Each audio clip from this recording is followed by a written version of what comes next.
আমার বন্ধুগণ, সত্য কথা আছে যার, জান্নাতও আছে তার। সত্য কথা যার নাই, তার জন্য জান্নাত নাই। আল্লাহ রাব্বুল আলামিন বলছেন, বান্দা সত্য কথা বলবে, তোমার জীবনের সমস্ত ভুলভালগুলো আমি আল্লাহ মাফ করে দেব। সূরাতুল আহজাব আল্লাহ রাব্বুল আলামিন ৭০ নম্বর আয়াতে বলছেন, ইয়া আইয়ুহাল্লাযীনা আমানু তাকুল্লাহা ওয়া কুলু قولا سديدا يصلح لكم أعمالكم ويغفر لكم ذنوبكم ومن يطع الله ورسوله فقد فاز فوزا عظيما جربنا الله أكبر ইমানদারেরা তোমরা আল্লাহকে ভয় করো। নাম্বার 2 হলো সত্য কথা বলো, সুন্দর করে কথা বলো, মিথ্যার আশ্রয় নিও না, ধোঁকাবাজি করো না, ঠকবাজি করো না। সত্য কথা যদি বলতে পারো, আল্লাহ বলছেন তোমার আমলগুলো আমি আল্লাহ ঠিক করে দেব। যদি কোনো ভুল হয় আমি আল্লাহ নিজে গ্রেস নাম্বার দিয়ে দেব, 5 নাম্বার দিয়ে দেব। ওয়াগফির লাকুম যুনুবাকুম, এবং তোমার জীবনের যত অর্জিত গুনাহগুলো তুমি করেছো সমস্ত গুনাহগুলো মাফ করে দেব।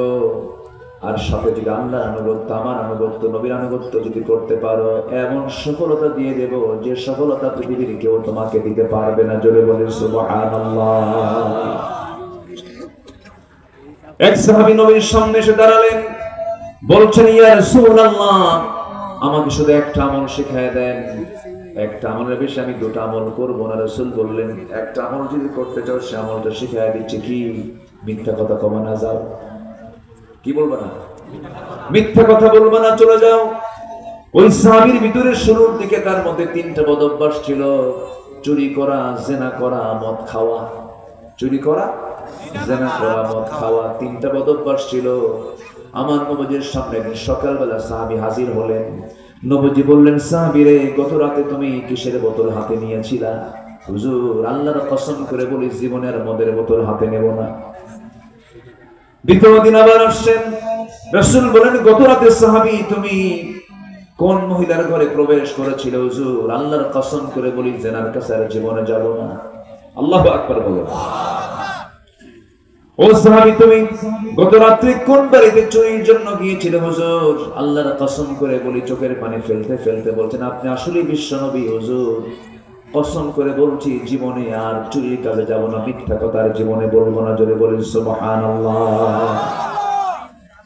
সত্য মানুষকে জান্নাতের দিকে নিয়ে চলে যায়। একটা মিথ্যা বলতে 1000 মিথ্যা সাজাতে হয়। সোজা দৌড়, সত্য কথা, কোনো সমস্যা নাই।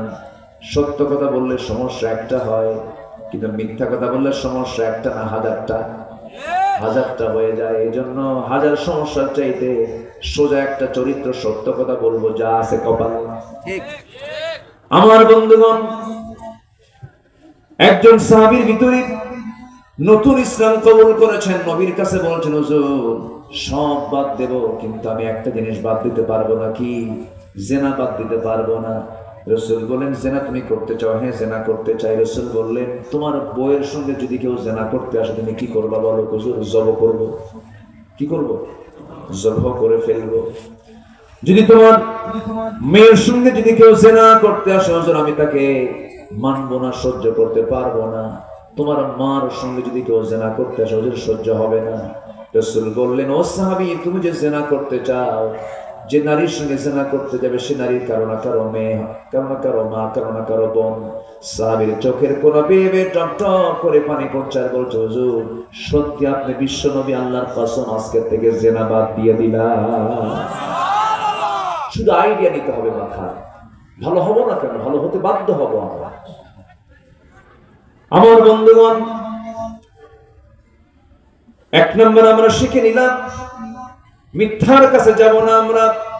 নাম্বার 2 হলো আমানতটাকে রক্ষা করব, আমানতের খেয়ানত করব না। যার আমানত ঠিক আছে তার জন্য জান্নাত ঠিক আছে। ধরুন, যিনি দেশের প্রধানমন্ত্রী হবেন, তিনি এই দেশ তার কাছে একটা আমানত, ঠিক কিনা বলো? আস্তে কর, ঠিক কিনা বলেন? আমানত। আমার আগের যিনি জামালউদ্দিন ভাই সুন্দর কিছু কথা বলেছেন, সাইয়েদনা ওমর ফারুকের কথা বলেছেন। ওমর ফারুক যেদিন রাষ্ট্রের ক্ষমতায় বসেছেন সেই দিন থেকে শুরু করে নিয়ে মৃত্যুর দিন পর্যন্ত একটা রাত তিনি তার পিঠটাকে বিছানার সঙ্গে আলিঙ্গন করতে দেন নাই, ঘুমটাই হয় নাই তার। রাষ্ট্র তার কাছে কত বড় আমানত ছিল। তিনি ক্ষমতার মসনদে বসলেন, শুকায় শুকায় গেলেন, দিনটাই শুকে শুকে যেন অসুস্থ হয়ে পড়েন। একদিন দেশে প্রচন্ড অভাব চলছিল, অনটন চলছিল, এই জন্য তিনি রোজা রাখা শুরু করলেন নিজে পার্সোনালি। দেশের জনগণ অভাবে আছে, খাবারের সংকট তৈরি হয়ে গেছে, তিনি রোজা নিজে রেখেছেন। সাইয়েদনা ওমর ফারুকের রোজার কথা শুনে কিছু লোক একটা উট জবাই করেছে। একটা উট জবাই করে উটের গুরুত্বপূর্ণ অংশ কুজ, কুজ বোঝেন তো, এটাকে কি বলে, পিঠ, কুজের অংশটুকু আর কলিজার অংশটুকু নিয়ে সাইয়েদনা ওমর ফারুকের সামনে হাজির করে বলছে, এই অংশটুকু সুন্দর করে ভুনা করে আপনার সামনে নিয়ে আসছি। সাইয়েদনা ওমর ফারুক বলছেন, এই উটের কলিজার অংশটুকু আর এই কুজের অংশটুকু আমার দেশের জনগণ গুলো পায় নাকি, সাধারণ জনগণ গুলো পায় নাকি না পায় না? যে খাবার আমার দেশের জনগণ পায় না সেই খাবার ওমর কোনোদিন তার জিহ্বায় নিতে পারে না। রোজা রেখেছেন সারাদিন না খাওয়া, সন্ধ্যার সময় বললেন জাইতুন নিয়ে আসো, তেল নিয়ে আসো, আর শুকনো রুটি নিয়ে আসো, জবের রুটি নিয়ে আসো। সেই জবের রুটি জৈতুনের মধ্যে ঠেলে ঠেলে চুবায়া চুবায়া শক্ত করে কোনো মতো খাবার তিনি খেয়ে নিয়েছে। সাইয়েদনা ওমর ফারুক মাঝে মাঝে আফসোস করে বলতেন, শোনো রে, ফোরাতের তীরে একটা কুকুর যদি অনাহারে মারা যায়, ইরাকের রাস্তা খারাপের কারণে সে গর্তের মধ্যে উটের পা পরে যদি উটের পা ভেঙে যায়, উটের পা কেন ভাঙলো, কুকুর কেন অনাহারে মারা গেল, কিয়ামতের দিন আমাকে এর জন্য আল্লাহর সামনে জবাব দিতে হবে। কি চিন্তা ছিল তাদের মাথায়, কি আমানতদারিতা তাদের মধ্যে ছিল, কি হিসাব করে তারা চলতেন। সাইয়েদনা ওমর ফারুক রাদিয়াল্লাহু তাআলা আনহু রাষ্ট্র থেকে তিনি এক বোতল মধু পেয়েছেন। কয় বোতল? এক বোতল মধু পেয়েছেন। শুধু তার জন্য নয়, তার ঘরে কিছু অংশ, তার চতুর্পাশে 4টা ঘর, মোট 5টা ঘরের জন্য বরাদ্দ হয়েছে এক বোতল মধু। সেই মধুগুলো নিয়ে এসে স্ত্রীর সামনে তার হয়ে বলছেন, গো আমার, এই যে এক বোতল মধু এসেছে, 5টা ভাগ করবে, একটা ভাগ আমরা নেব, সমান 4টা ভাগ প্রতিবেশীর ঘরে দিয়ে দিবা।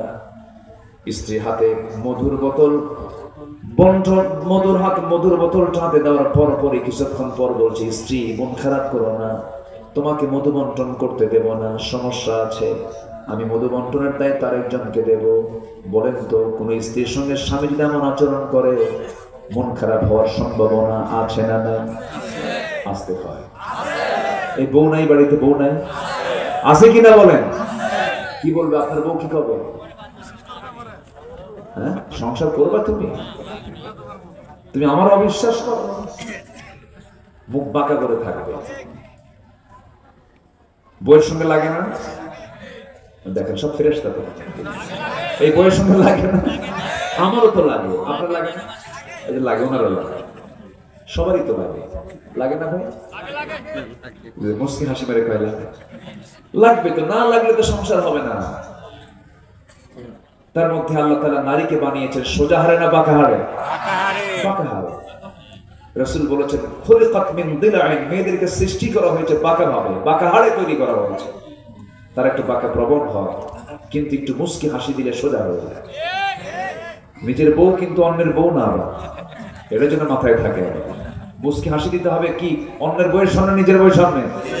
নিজের বউয়ের সামনে একটা মুস্কি হাসি দিলেও সাদকা সওয়াব পাওয়া যায়। বলে জোরে বলি সুবহানাল্লাহ। স্বামী স্ত্রী ভালোবাসায় শুধু ভালোবাসা নাই, মাওয়াদ্দাতু ওয়া রাহমা, রহমতটাও আছে। আর এই যে গাছতলা, তালতলা, বিভিন্ন রিসর্টে জোড়ায় জোড়ায় যে বসে থাকে, ওর মধ্যে কোনো রহমত আছে না অসুখ? কি রহমত আছে না রোগ আছে? রোগ। এই যে দুনিয়াতে বিভিন্ন রোগ হয় না, এই রোগের মূল কারণ হলো অবাধ যৌনাচার, অবাধ মেলামেশা। জোরে বলি নাউযুবিল্লাহ। একটা নারী তালাক প্রাপ্ত হলে পরে তাকে অন্য স্বামী গ্রহণ করতে গেলে তাকে অপেক্ষা করতে হয় কয় মাস? আসতে বলবেন না, কয় মাস? আর যদি বিধবা হয়ে যদি স্বামীকে হারায় তাহলে কয় মাস? 4 মাস। আর 4 মাস 10 দিন গুনে গুনে। কেন? কেন? কি জন্য? আজকের মেডিকেল সায়েন্স প্রমাণ করছে, কোরআন কত আগেই কথাগুলো বলে দিয়েছে। আগের স্বামীর সঙ্গে তার দৈহিক সম্পর্কের মধ্য দিয়ে স্বামী থেকে আসা যে প্রোটিন দৈহিক সম্পর্কের মধ্য দিয়ে স্ত্রীর ভিতরে থেকে যায়, স্ত্রীর দেহে থেকে যায়, এটা তার শরীর থেকে আউট হতে প্রথম 1 মাসে 30% চলে যায়, 2 মাসে 60% চলে যায়, 3 মাসে 90% চলে যায়, আর 3 মাস 10 দিন সামথিং হলে পরে 100% চলে যায়। আর বিধবা যখন স্বামীকে হারায় তখন তার মধ্যে একটা মায়া দয়া কাজ করে, তালাক হলে ঘৃণা কাজ করে, আর স্বামী মারা গেলে তখন বিধবার কি মহব্বত কাজ করে। এই জন্য টাইমটা আরো সময় বেশি লাগে, আরো 1 মাস লাগে। 4 মাস 10 দিন যখন পার হয়ে যায়, সম্পূর্ণ আগের স্বামীর ভেতর থেকে আসা যে প্রোটিনগুলো, সেই প্রোটিনগুলো শরীর থেকে সম্পূর্ণ সরে যায়।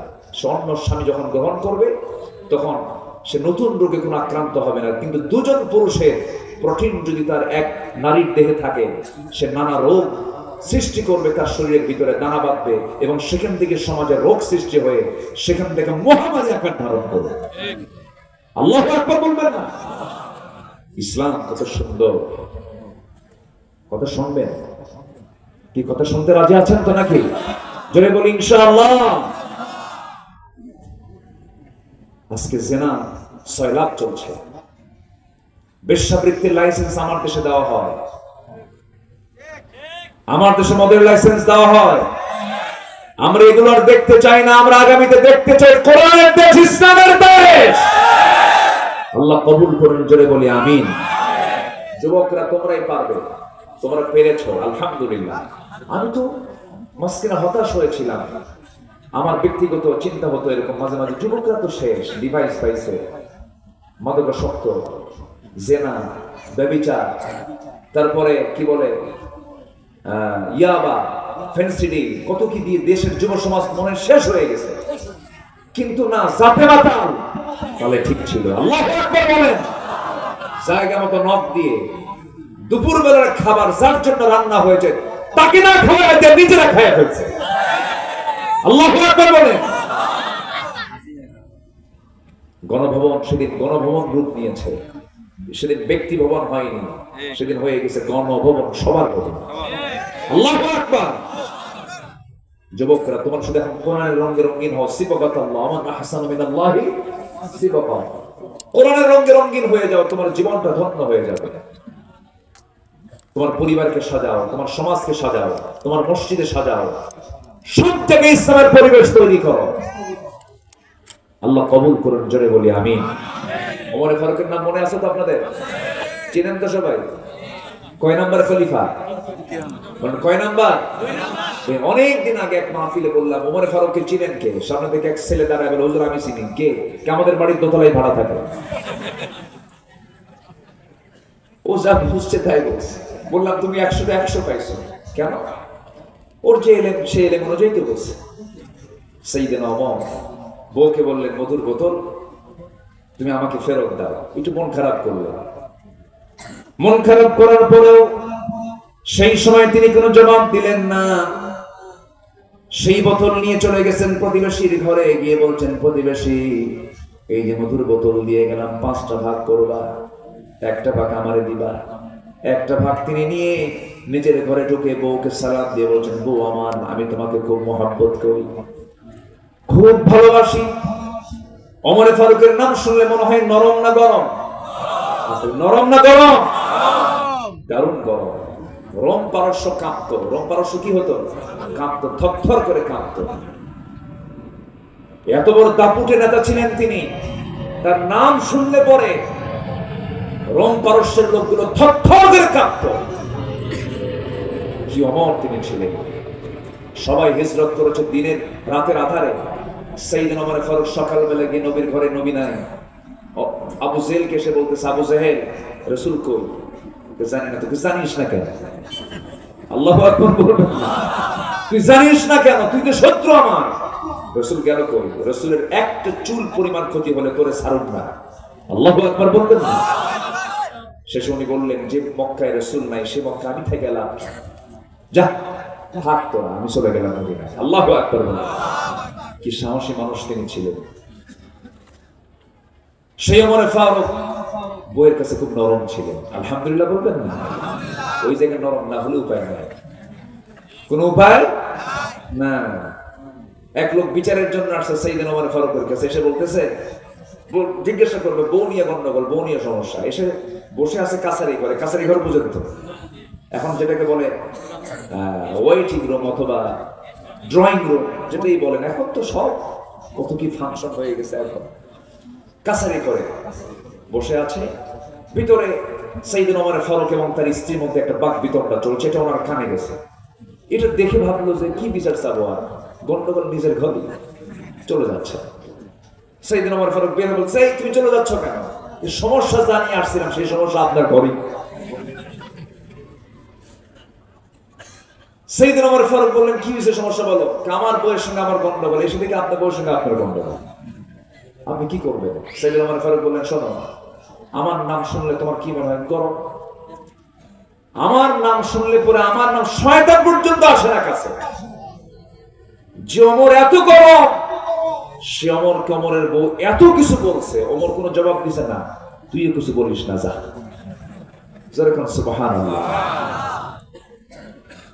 স্বামী স্ত্রীর সমাধান স্বামী স্ত্রী করতে হবে, ঠিক কিনা? এই সমাধান অন্য কাউকে ঢুকাবেন, জটিলতা কমবে না বাড়বে? কমবে না বাড়বে?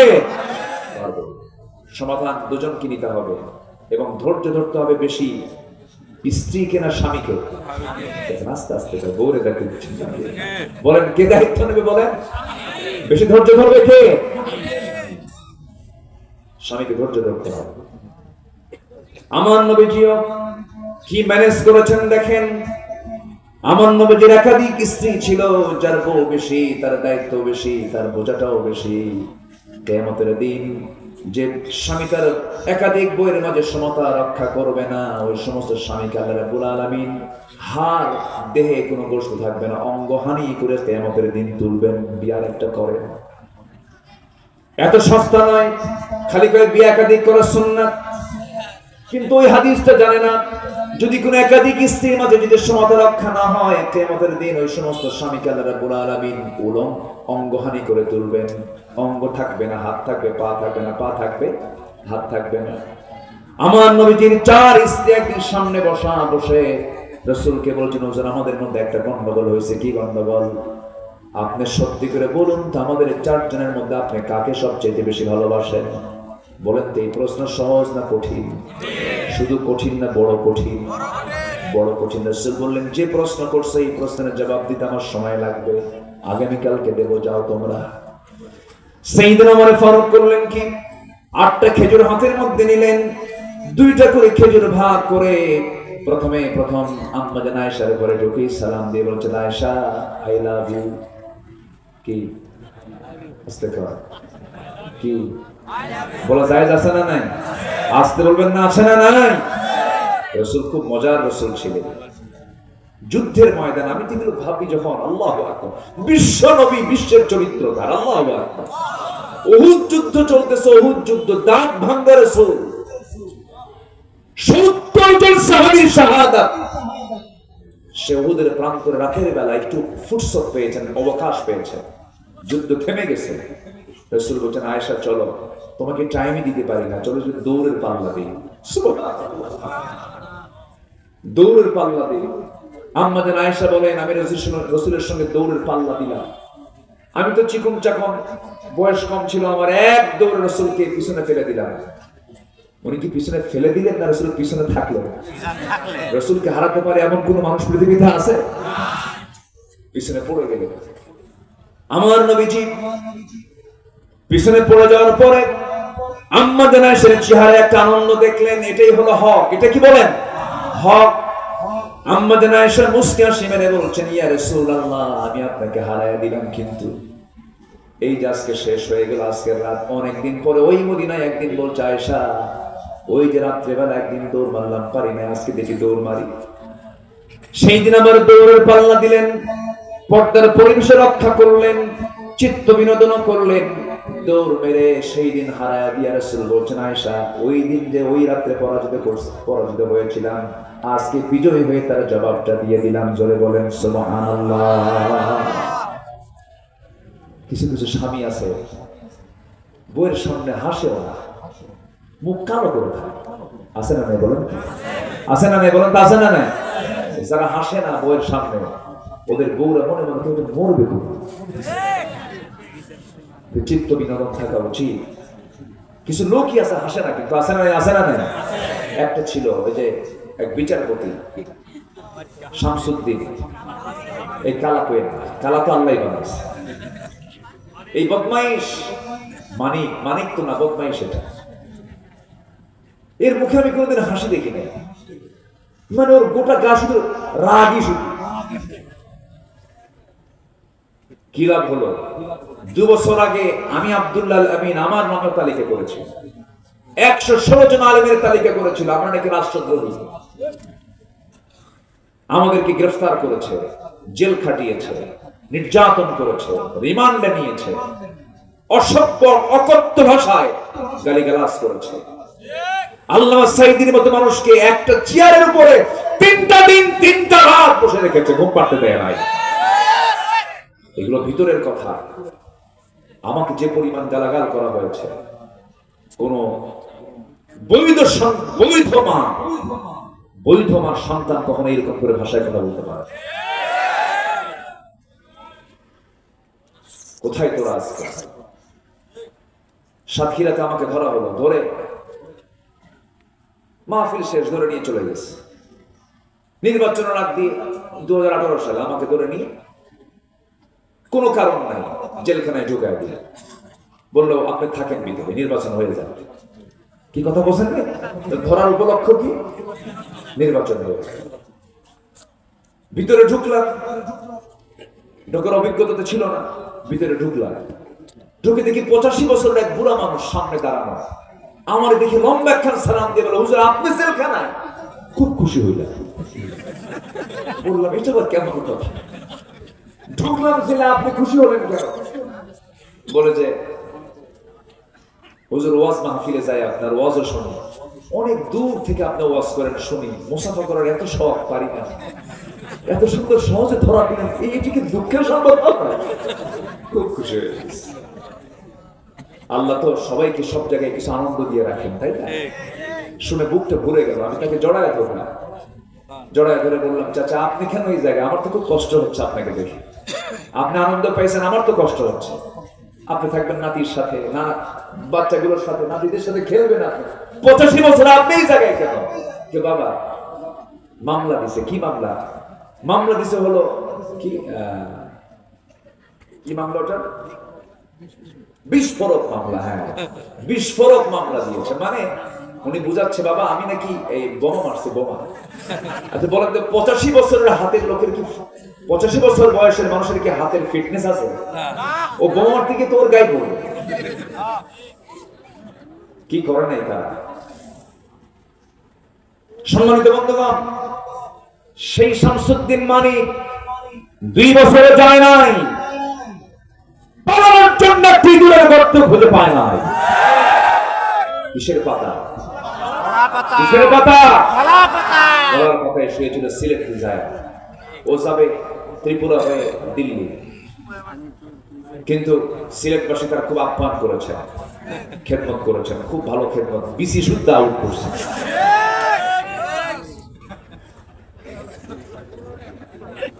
আল্লাহ আছেন না নাই? আসতে বলবেন না, আল্লাহ আছেন না নাই? মুহূর্তের মধ্যে সব ঘটিয়ে দিতে পারেন। তিনি আমার কে? আল্লাহ তাআলা। এক মাঘে শীত যায় না, ওরা ভুলে গেছিল। এক মাঘে শীত যায়, বারবার আসে। আমার বন্ধুগণ, কথায় তো কথা বাড়ে, কত লম্বা কথা বলে, কত দিক চলে গেলাম। 15টা পয়েন্ট আজকে আমরা শেষ করে বিদায় নেব। আজকে আমরা একটু মনোযোগ দিয়ে শুনুন। কোন সাহাবীর কথা বলছিলাম? ওমর ফারুক রাদিয়াল্লাহু তাআলা আনহু। স্ত্রীর সঙ্গে একটু হলেও মনক্ষুণ্ণতা হলো, কিন্তু আমার বউটাকে আস্তে করে বলছেন, বউ আমার রাগ করো না। ওইদিকে নবীর একটা কথার দিকে চলে গেছে, ওটাও শেষ হয় না। মনে আছে আপনাদের? কয় স্ত্রী বলেন? একটু পরে আসতেছি। এই ওঠে কেন, ধরেন তো দুজন। ওই যে একটা কইছে, আচ্ছা ঠিক আছে, আলহামদুলিল্লাহ। এটা আপনাদের সমস্যা না, সমস্যা হলো টাইম সিলেকশন হয়নি। আমার ওঠা লাগতো হলো এখানে আলোচনায় বড় জোর একদম, না হলে 9:30 দিকে উঠলে এটা ভালো হতো। উঠতে হয়ে গেছে আমার দেরি। মানে মাহফিলের মূল টাইম হলো সর্বোচ্চ বড় জোর 9টা থেকে 11টা। এটা হলো মাহফিলের যৌবনকাল। সেই যৌবনকাল পার করে আমি উঠছি বুড়াকাল। এই জন্য এই সমস্যা, ওই সমস্যা, দুনিয়ার চাপ। আচ্ছা, ওমর ফারুক বললেন, গো আমি তোমাকে খুব ভালোবাসি, আমি তোমাকে সন্দেহ করিনি তো। মধুর বোতলটা নেওয়ার কারণ হচ্ছে, তিনি বললেন, আমার স্ত্রী আল্লাহর কসম করে বলে আমি তোমাকে সন্দেহ করিনি। আমি অর্ধ দুনিয়া শাসন করি, অর্ধ দুনিয়া চালাই, তুমি আমার পরিবার চালাও। আমার বাচ্চাদের গোসলগুলো করায় দাও, রান্না বান্না করে দাও। তোমার দায়িত্ব আমার পরিবারকে ঠিক রাখা, আমার দায়িত্ব হলো রাষ্ট্রকে ঠিক রাখা। তুমি যদি আমার পরিবারকে না দেখো, আমি রাষ্ট্র দেখবো কেমনে? আমার স্ত্রী তুমি মনক্ষুণ্ণ হবে না। এই যে 1 বোতল মধু আমি তোমাকে ভাগ করতে দিয়েছিলাম, তুমি সমান ভাগে ভাগ করবে, কোনো সমস্যা নাই। কিন্তু আমি চিন্তা করলাম পরোক্ষ নাই, মধু তো তরল জিনিস, মধু তো লিকুইড। এই মধু তুমি যখন ভাগ করতে যাবে, ভাগ করতে নিয়ে সমান ভাগে ভাগ ঠিকই করতে পারলে ভালো কথা, কিন্তু তোমার হাতে লেগে যাবে কিছু মধু। এটা 1 ফোঁটা হোক, 2 ফোঁটা হোক, 3 ফোঁটা হোক, এই লেগে থাকা মধু, এতটুকু মধু আমাদের ভাগে বেশি আসুক, এটা চাই নাই মনে করে মধু লোকের দায়িত্ব আমি অন্যজনের কাঁধে দিয়ে দিয়েছি। সুবহানাল্লাহ বলবেন না? ওমর ফিল জান্নাহ, ওমর জান্নাতি, দুনিয়াতে বসে জান্নাতের সংবাদ তিনি পেয়েছেন, এমনি পান নাই। সাইয়েদনা ওমর ফারুক রাদিয়াল্লাহু তাআলা একদিন বসে আছেন, কেউ তাকে কোনো কিছু বলতে গেলে সাহস পেত না। তিনি খেপে যেতেন, রেগে যেতেন, আবার দিলটা খুব নরম ছিল। যাদের রাগ বেশি থাকে তাদের আবার দিলটা খুব নরম, এমনিতেই কেঁদে ফেলে দেন।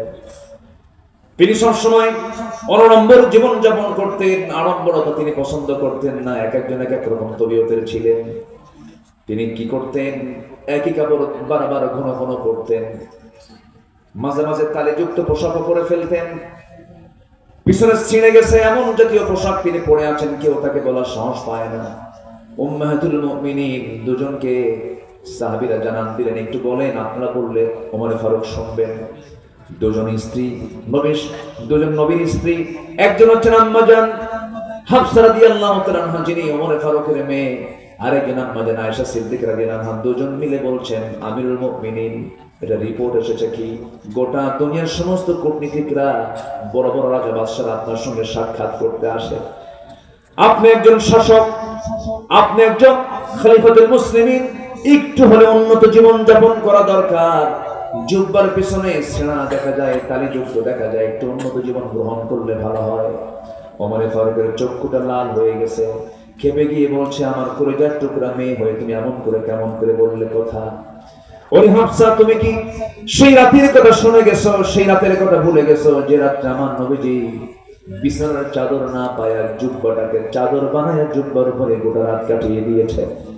আয়েশা, তুমি কি সেই রাতের কথা ভুলে গেছো যে রাত্রে আমার নবীজির বিছানা তুমি নরম করে দেওয়ার কারণে তাহাজ্জুদটা মিস হয়ে গেছে?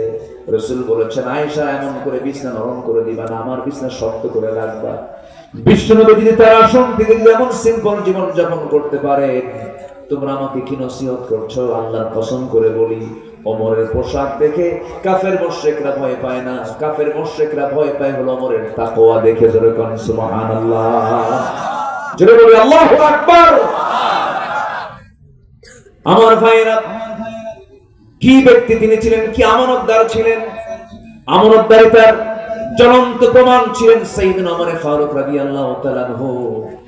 তার জীবন থেকে কথা বললে কথা ফুরায় না। ভারতের শ্রী মহাত্মা গান্ধী, ভারতের স্বাধীনতা আন্দোলনের একজন অন্যতম নেতা, ভারতের শ্রী মহাত্মা গান্ধী, তিনি গবেষণা করে বলেছেন, অশান্ত পৃথিবীকে শান্ত করার জন্য গোটা দুনিয়াতে এই মুহূর্তে ওমরের মতো একটা শাসকের দারুণ প্রয়োজন। এমন একজন শাসক তিনি ছিলেন, সাইয়েদনা ওমর ফারুক, আমাদের ওমর আছে না নাই বলে? আছে না নাই? কার্ল মার্কসের কাছে যেতে হবে কেন? লেনিনদের কাছে যেতে হবে কেন? আমাদের কে আছে? আমাদের কে আছে? ওমরের মতো শাসক হও, আবু বকরের মতো দৃঢ়চেতা হও, আলীর মতো লড়াকু সৈনিক হও, ওসমানের মতো ধৈর্যশীল হও। সব তো আমাদের লোকগুলো আছে, অন্যের মডেলের দিকে যেতে হবে কেন? সবগুলো আমাদের জন্য আদর্শ করে দিয়েছেন তিনি। আমার কে? আমার নবীজি 4 স্ত্রীকে বললেন তোমরা চলে যাও। মনে আছে আপনাদের? আমার নবীজি রাত হয়ে গেছে, 2টা করে খেজুর হাতের মধ্যে নিলেন। আম্মাজান আয়েশার ঘরে গিয়ে বলছেন, আয়েশা আমি তোমাকে ভালোবাসি, আমি তোমাকে 2টা খেজুর দিয়ে গেলাম, এই 2টা খেজুর যে আমি তোমাকে দিয়ে গেলাম এই কথা যেন অন্য কোন স্ত্রী কানে না যায়, আমি তোমাকে খুব মহব্বত করি। এই একই কথা 2টা খেজুর দিয়ে দ্বিতীয় স্ত্রীর ঘরেও বললেন, তৃতীয় স্ত্রীকেও 2টা খেজুর দিয়ে একই কথা বললেন, চতুর্থ স্ত্রীর ঘরে গিয়ে একই কথা বললেন, বলে তিনি চলে আসলেন। পরের দিন সকালবেলা 4 স্ত্রী বুক ভরা স্বামী নবীর সামনে দাঁড়িয়ে বলছে, হুজুর আপনি আজকে বলুন, আপনি বলতে চেয়েছেন আপনি কাকে সবচেয়ে বেশি ভালোবাসেন 4 জনের মধ্যে?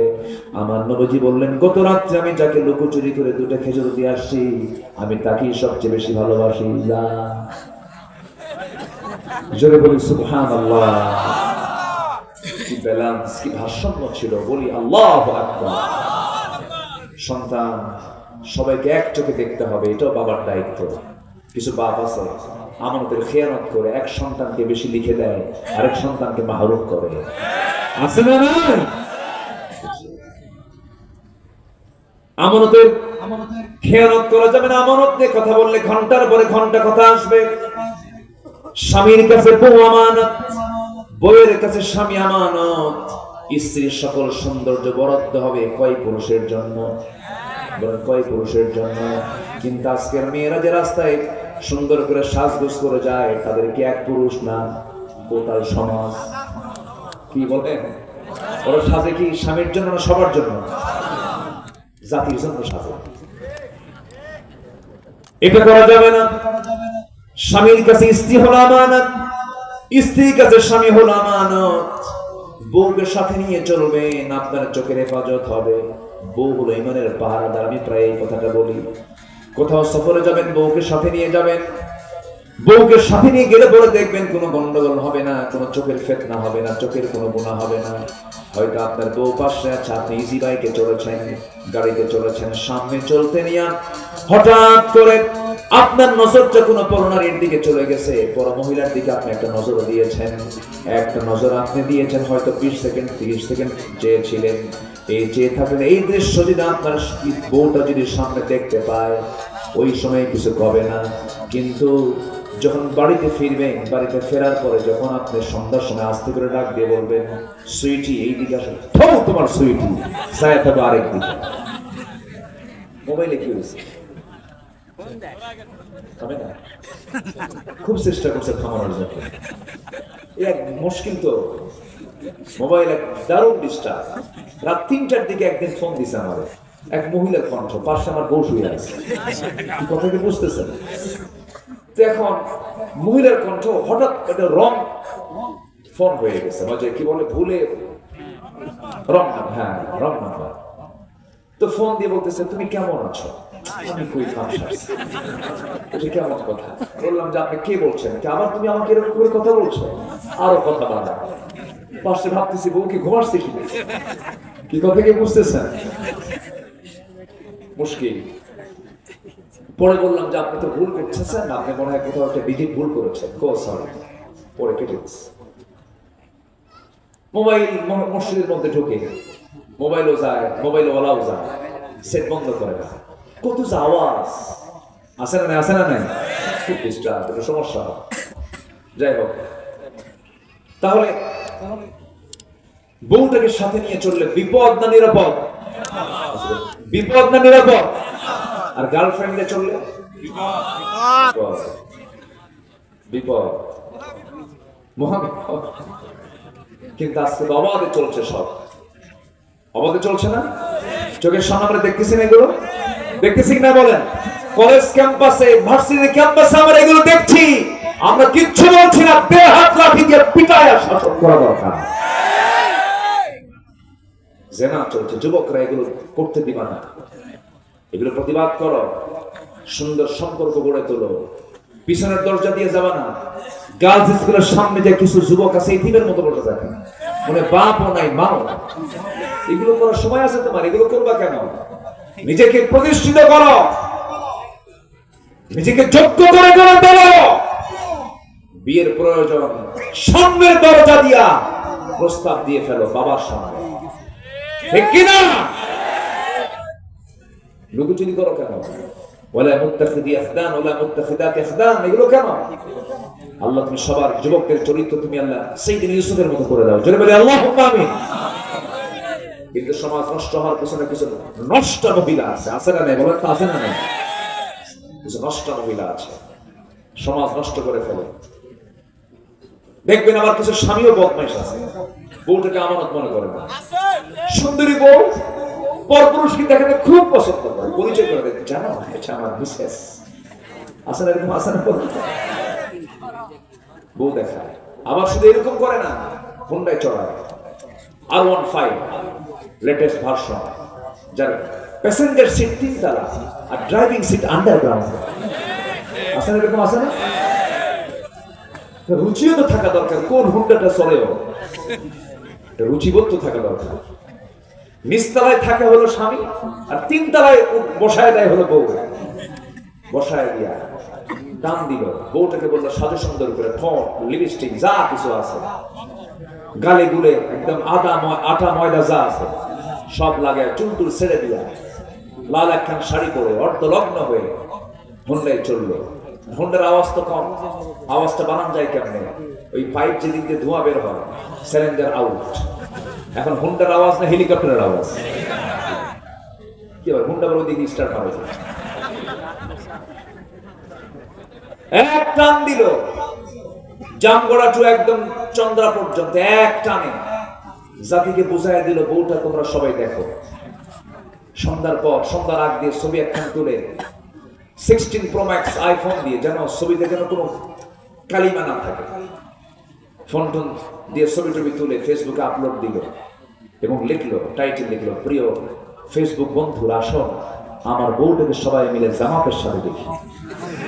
জোরে বলি নাউজুবিল্লাহ। এইগুলোকে আমানত না খেয়ানত? আল্লাহ বলছেন ইমানদার কি করবে? আমানত খেয়ানত করবে না, রক্ষা করবে। আনতু আদুল আমানাতি ইলা আহলিহা, ইলা আহলিহা, তোমার আহলের আমানত তোমরা রক্ষা করো। নাম্বার 3 হলো ইনসাফ এবং সদাচরণ করতে হবে। নাম্বার 4 হলো ধৈর্য এবং ক্ষমা থাকতে হবে। নাম্বার 5 হলো আল্লাহর ভয়ে কাঁদতে হবে। নাম্বার 6 হলো মুমিনরা একে অপরের প্রতি বিনয়ের বাহু প্রসারিত করবে। নাম্বার 7 হলো মুমিনরা শান্তি প্রতিষ্ঠা করবে। শান্তি না শান্তি বলে, শান্তি প্রতিষ্ঠা করবে। মুমিনরা একে অপরের দোষ অন্বেষণ না করে, যদি পারে নিজের দোষ খুঁজবে, আর যদি পারে অন্যের প্রশংসা খুঁজবে, অন্যের গুণ দেখবে। এই পৃথিবীতে সেই লোকটাই সাকসেস যে নিজের দোষ খুঁজে বেড়ায়, অন্যের গুণ খুঁজে বেড়ায়, ওই লোকটাই হলো ভালো মানুষ। সেই লোকের মুখে কখনো গীবতের চর্চা হবে না। আমার বন্ধুগণ, নাম্বার 9 অসহায় যারা, অভাবী যারা, তাদের পাশে দাঁড়াবে। ওই তুইমুনাত তুআম, যারা মিসকিনদের পাশে দাঁড়াবে। এই সমস্ত ইমানদারদের এগুলো বৈশিষ্ট্য, মুমিনের সৌন্দর্য এগুলো। নাম্বার 10 হলো সৎ কর্মী এবং তাকওয়ায় তারা পরস্পরকে সাহায্য করবে। তাআওয়ানু আলাল বিররি ওয়াত তাকওয়া ওয়া লা তাআওয়ানু আলাল ইসমি ওয়াল উদওয়ান। নাম্বার 11 হলো আত্মীয়তার হক তারা আদায় করবে। দেখবেন নিজের ভাই বোনদের সঙ্গে সম্পর্ক নাই, ধর্মের ভাই বানায়, ধর্মের বোন বানায়, আছে না নাই বলেন? আজ এগুলো করা যাবে না। রক্তের সম্পর্ক যারা ছিন্ন করবে তারা জাহান্নামী বলেছেন মুহাম্মদ সাল্লাল্লাহু আলাইহি ওয়াসাল্লাম। আমার ভাই যা করে করুক, আমি সম্পর্ক টিকে রাখবো। আল্লাহু আকবার বলেন। সম্পর্ক নষ্ট করা যাবে না। নাম্বার 12 হলো মানুষের সাথে সুন্দর ব্যবহার করতে হবে। ওয়াকুলু লিন-নাসি হুসনা। নাম্বার 13 হলো জমিনে অহংকার নিয়ে চলবো না, নম্রতা নিয়ে চলবো। বলেন অহংকার না নম্রতা? নম্রতা নিয়ে চলবো। অহংকার যখন দেখাবে ধ্বংস করে দিবেন তিনি আমার কে।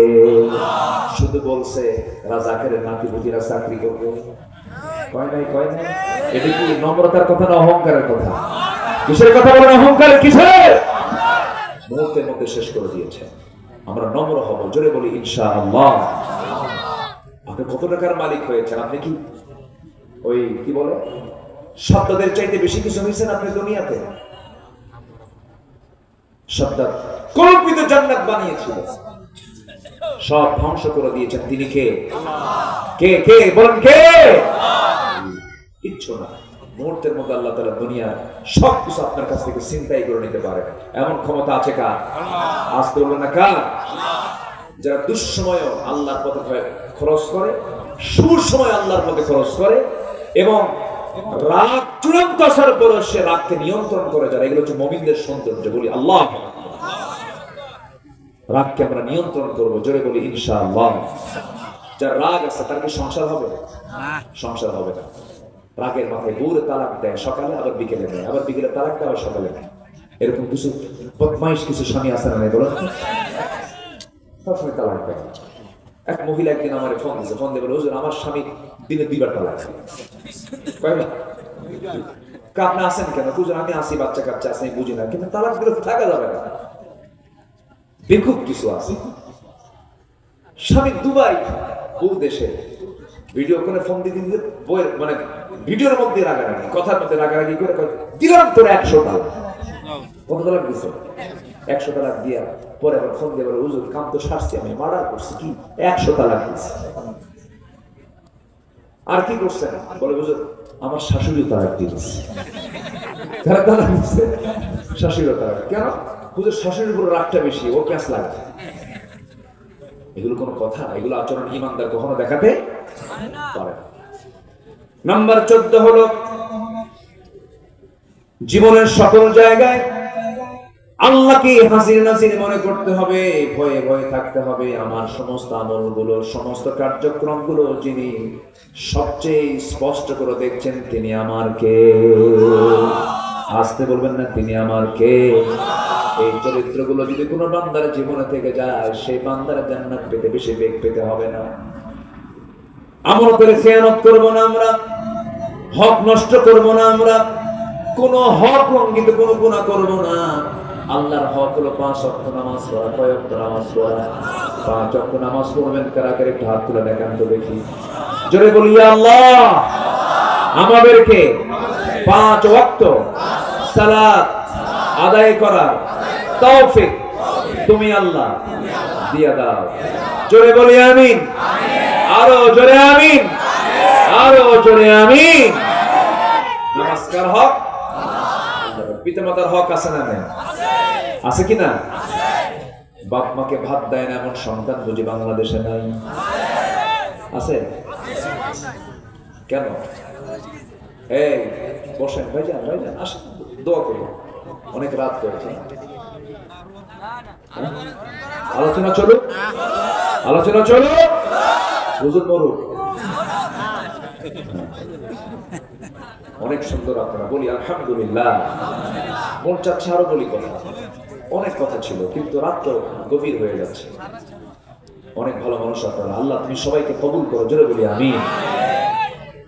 সন্তানকে মাদ্রাসায় দিবেন, রাজি আছেন না ইনশাআল্লাহ? সন্তানকে আলেম বানাবেন, কাজে দেবেন। সন্তানকে দিন শিখাবেন, কাজে দেবেন।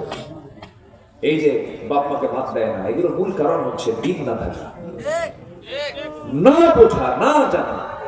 ভাত দেয় না কারা জানেন? ওই গুলশানে বসে থাকে, ওই ডিওটিতে থাকে শিক্ষিত নামের কিছু বদমাইশ। ওদের বাপ মাকে ওরা দেখে না, ওরা শিক্ষিত কিন্তু বাপ মাকে দেখতে সময় পায় না, বৃদ্ধাশ্রমে রেখে আসে। বাপ মাকে মাসে মাসে টাকা দিতে হবে না, পাশে বসে খেদমত করতে হবে, খেদমত করতে হবে, হক আদায় করতে হবে। নাটোরে আমার গত বছর একটা মাহফিল ছিল, এক বৃদ্ধা মহিলা চিঠি লিখছে, কেঁদে কেঁদে লিখেছেন। উনি সালাম দিয়ে বলছে, হুজুর আমার বয়স 72 বছর। কত বছর? 72 বছর। 3টা মেয়ে, 3টা ছেলে আমার। একটা মেয়ে বিয়ে দিয়ে দিয়েছি, 3টা ছেলে বিয়ে করেছে।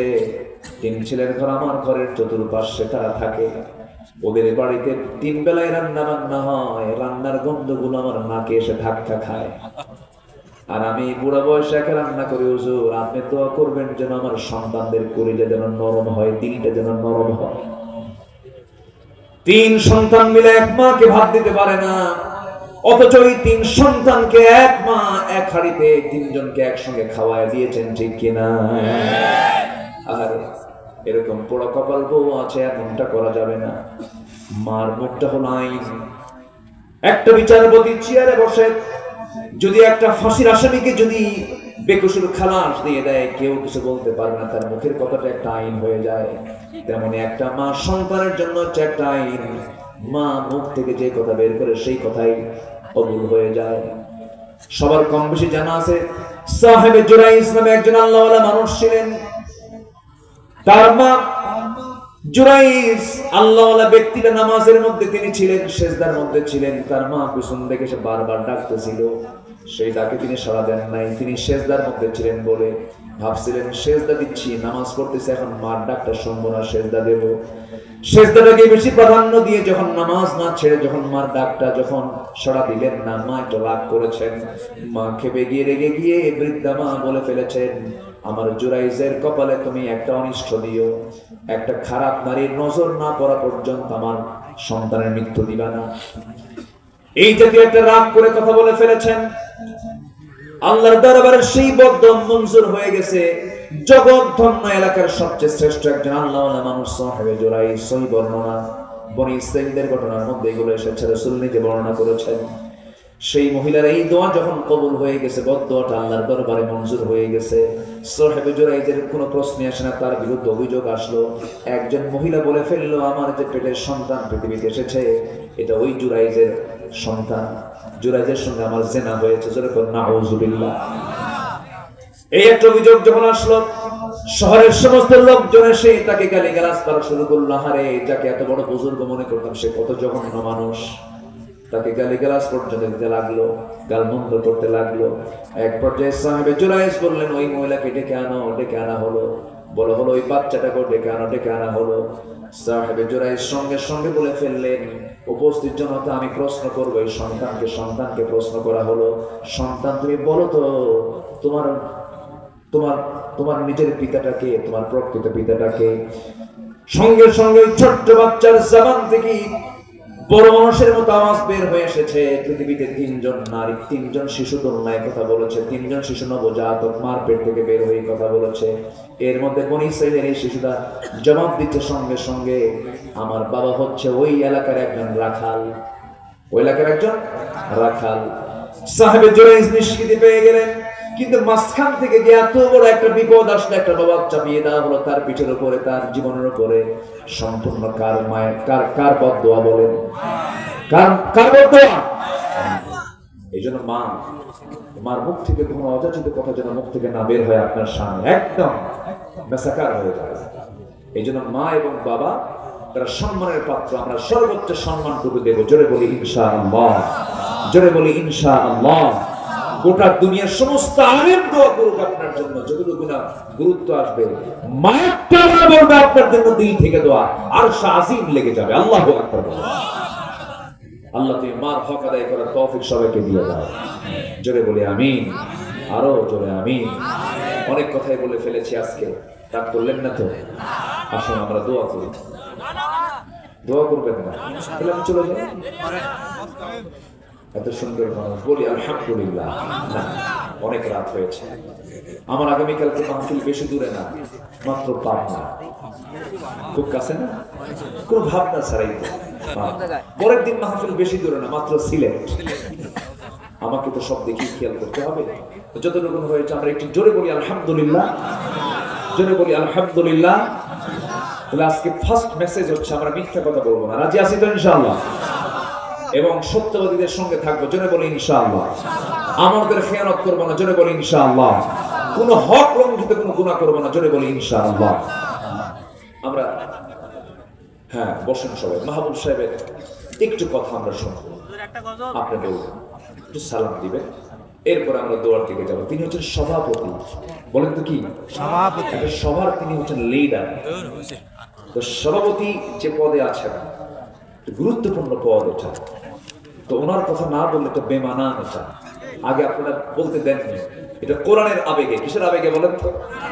এটা আপনাদের দোষ আমি দিচ্ছি না। এখন ওনার দায়িত্ব, উনি সভাপতি না, ওনাকে একটু কথা বলতে হবে, 2-1 মিনিট উনি একটু কথা বলবেন। এবং ওনার অনেক বড় অ্যাম্বিশন আছে, উনি এখানে ইউনিভার্সিটির একটা প্ল্যান তিনি নিয়েছেন। আল্লাহ তার সকল পরিকল্পনাকে কবুল করুন, জোরে বলি আমিন।